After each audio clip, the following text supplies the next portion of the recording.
Boa noite, professor. Queria que você fizesse uma análise do jogo de hoje, aqui no Mineirão, diante do torcedor. Mais uma partida, dessa vez contra o Democrata de Governador Valadares. Resultado negativo, chateado pela derrota, grupo chateado pela derrota, não queríamos que fosse assim. E, paralelamente a isso, análise do desempenho. O desempenho ele não foi aquilo que traduziu o placar. O desempenho, o volume, as oportunidades, talvez as construções, as iniciações nós tivemos, o último terço do gramado, um pouquinho mais de lucidez, um pouquinho mais de precisão, talvez pelo próprio início de temporada, ele se justifica da imprecisão nas nossas finalizações. Em alguns momentos o goleiro, de uma forma, mas o desempenho da equipe não traduz a derrota que aconteceu hoje. Tite, boa noite. Como que é estar em pré-temporada, porque o ano só está apenas começando, e ao mesmo tempo participando de uma competição oficial? Como que é isso? Como é que faz com tudo isso? É desafiador, porém é desafiador para todas as grandes equipes. Nós temos que ter o tempo que nós temos é o mesmo tempo dos outros. O tempo do Cruzeiro é o tempo dos outros também, e nós temos que ter a competência, correr alguns riscos, nós estamos conhecendo alguns atletas. Estou falando especificamente do Neisser, de Thay, de ele retomar uma recuperação e ter a oportunidade de entrar num jogo importante que nós temos, e buscamos a nossa classificação em primeiro, e aí não traduziu o que produziu, não traduziu o resultado. A efetividade, ela conta no futebol, ela é um dos aspectos fundamentais, traduzir melhor futebol em gol. Mas eu fiquei contente com o desempenho da equipe, confesso para vocês. Não gosto de perder, não vou dormir legal, não vou dormir, estou chateado, nós estamos chateados, não vou dormir, mas eu tenho a noção exata que o desempenho da equipe, ele traduziu com uma consistência defensiva, e ele teve iniciação e construção. Faltou o terço final, uma precisão maior. Tite, você disse que o tempo é assim para todos os times, mas o Cruzeiro agora tem dois desafios assim na sequência, que é a estreia no Campeonato Brasileiro já na próxima semana e também um clássico no domingo. Como você pensa em fazer para poder manter esse time, para continuar consistente, para continuar esse time atacando, jogando como foi, né? Teve esses pequenos detalhes, inclusive mérito até do goleiro adversário hoje, para essa sequência que é muito curta. O Cruzeiro já joga no domingo, depois já na próxima quinta-feira pega o Botafogo fora de casa pelo Brasileirão. Esse último terço é pequenos, grandes detalhes, porque ele acaba definindo os resultados, e por isso da chateação. O mesmo tempo que nós temos vão ter as outras equipes também. O que tem de diferença é que nós temos 24 horas menos que o nosso adversário para o clássico de domingo. E eu seria irresponsável se colocasse toda a equipe para jogar, a disponibilidade de todos, e ter uma sequência de jogos tão forte e um acúmulo de jogos que tu vai tendo. É um efeito cumulativo, não é só quinta para domingo. É quinta para domingo, para quinta, então a gente tem que olhar um pouquinho mais aberto, e não dá, e aí tu tem que usar o grupo todo. E tem sim, e tem jogadores, por exemplo, Japa é grande, cara. Japa é grande. Dos jogos que ele fez, uma regularidade, já pode jogar, que o moleque já vestiu a camisa e já não sente mais peso, só para dar um exemplo positivo da coisa. Então é jogando que vai adquirir essa postura, essa personalidade, essa imposição, só para dar um exemplo positivo. Tite, boa noite, Arthur Mesquita, Rádio 98 FM. Hoje a gente teve a estreia do Gerson, finalmente, aí para o torcedor poder ver o Gerson em campo, e no primeiro momento ele como um camisa 10 do Matheus Pereira, a gente pode falar assim, e depois ele aberto pela direita. Como é que você vê o Gerson fazendo todas essas posições, se é assim mesmo a interpretação, e uma avaliação também desse breve momento que a gente teve, desse triângulo mágico ali do Cruzeiro, Matheus Pereira, Gerson e Caio Jorge? Eu entendo vocês todos, entendo quando vocês falam. A magia tem que ser da equipe. A magia, ela é do torcedor, a magia, ela é do Pedrinho, A magia ela é de todos, né, desse conjunto da obra. Claro que em termos ofensivos esses jogadores aparecem mais, mas a consistência ela tem que ser, sabe, reiterada, que é uma característica. Para vencer, tu tem que atacar, criar e fazer gol. E isso é o melhor. Mas tu precisa tomar a bola do adversário. Então esse ponto de equilíbrio. Quando tem um Gerson que faz externo barra meia, ele vai dividir ações de criação por dentro. Aí tu tem, por exemplo, o Christian, que pode jogar numa segunda posição do meio campo, pode jogar pelo lado esquerdo. Tu tem versatilidade nesses jogadores. Por quê? Porque, inevitavelmente, durante o jogo ou durante os jogos, vai acabar acontecendo, como aconteceu nesse momento. Ô, Tite, aqui. O bloco baixo ele é um dificultador para muitos times, né? O Cruzeiro, você deve ter estudado o Cruzeiro em outros momentos, não agora, e encontrou sempre muita dificuldade com isso. É um jogo que serve também de uma certa lição para o que pode vir aí com o Cruzeiro cada vez mais estudado, enfrentando equipes desta forma, para tentar ali furar com a melhor construção possível. Com construção, e eu acrescento, sim, a finalização de média distância. É inevitável, porque uma equipe ela se retrai, ela traz uma linha de 4, 5 para trás, ou de 5, e tu vai abrir possibilidades de finalização de média distância. E essa precisão, ela também vai decidir jogos, é importante. Como aconteceu com o Kenji no jogo que nós vencemos, no primeiro jogo, contra a Tombense, aconteceu o Wanderson, e nós colocávamos hoje também. Mas até esse pouco tempo de treinamento e de dar uma condição física básica, a especificidade do treinamento de finalização, ele fica também mais reduzido. Mas é sim algo a que nós tenhamos a condição de melhorar, quando uma equipe se posiciona mais atrás, um cruzamento um pouquinho mais atrasado. No primeiro e segundo tempo já teve a grande defesa, eu acho que foi do goleiro, uma jogada de combinação, essa finalização jogando contra bloco baixo. Ô Tite, o Cruzeiro teve hoje 45 jogadas de cruzamento, desses 11 certos, menos de 25%, né, de acerto nessas jogadas de cruzamento, 19 escanteios. Te preocupa esse baixo aproveitamento nas jogadas aéreas, forçar muito a jogada aérea? Como é que você enxerga esses números, ou para você é natural? Não é natural, tem que retomar um padrão. E é também, na medida que nós fisicamente tenhamos melhor, a gente acentua o trabalho específico, que ele é de bola parada, que ele é de finalizações de média, que ele é de infiltrações, sim, a gente começa a aprimorar, sim, e trabalhar, porque ficou uma deficiência. Tite, boa noite.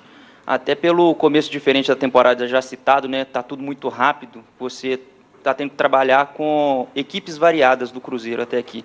Mas a tendência é que para os próximos jogos tão importantes, um clássico e depois a estreia no Brasileirão, é que a gente veja um Cruzeiro repetindo uma escalação, um time mais forte. O que você pode falar desses próximos 2 jogos tão importantes? Não posso falar nada.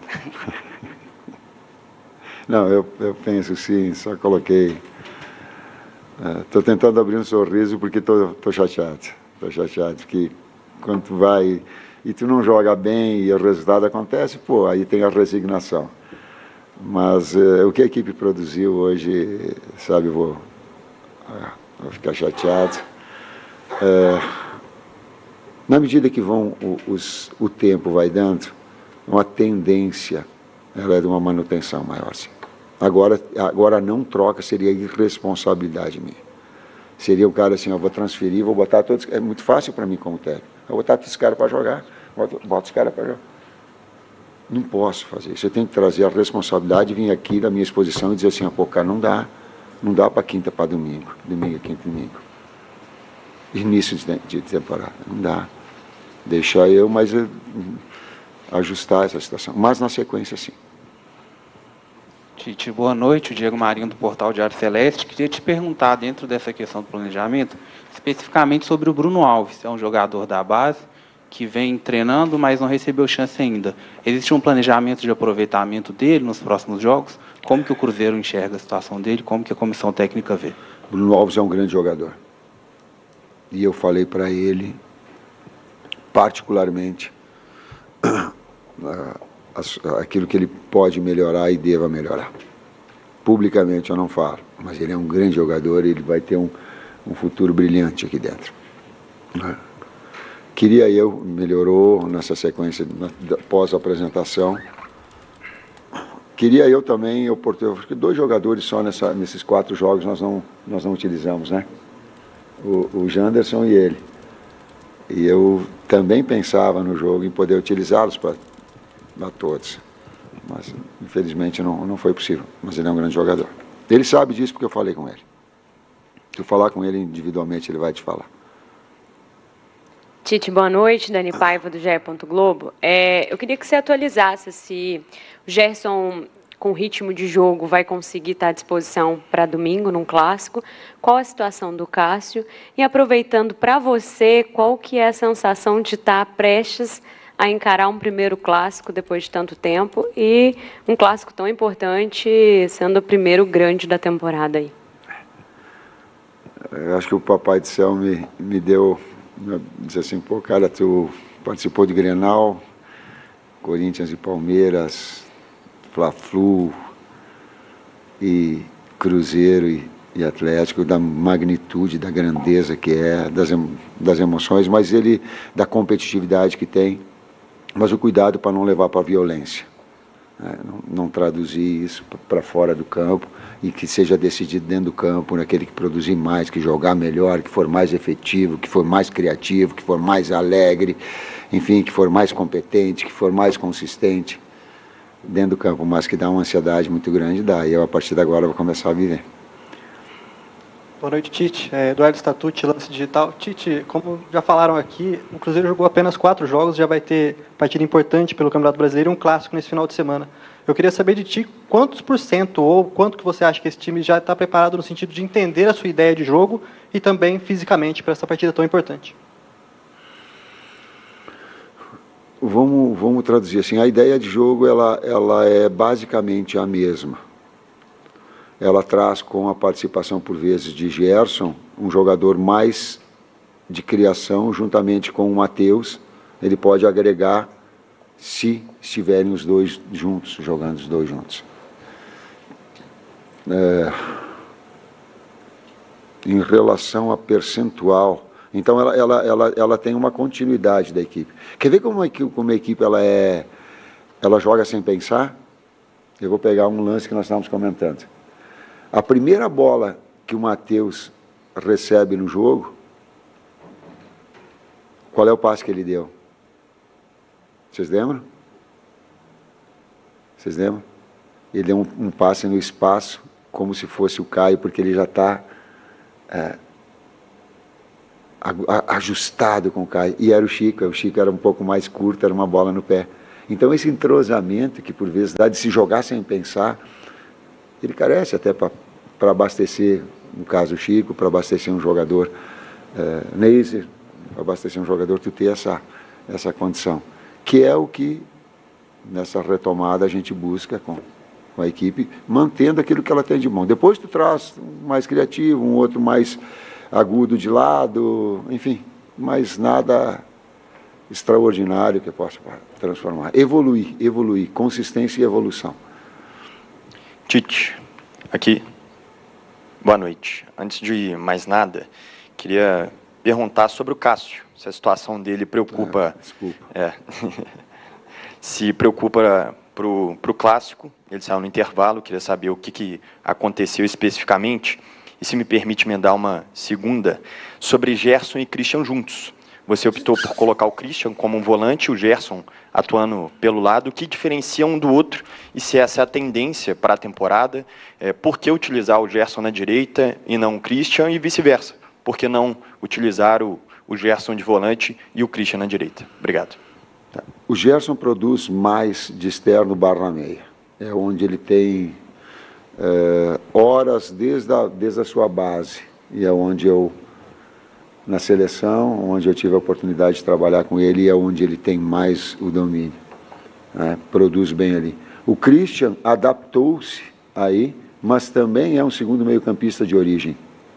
Então são jogadores versáteis que podem trabalhar nessas diferentes funções. O Christian pelo lado esquerdo também, eu conversei com ele, ele disse, como segundo meio-campista, como externo direito ou externo esquerdo, tem a condição de jogar. Então, tu fica com jogadores, sem pegar um volume muito grande, dar um espaço para garotos, tu pega jogadores versáteis que podem trabalhar em 2, 3 funções mais.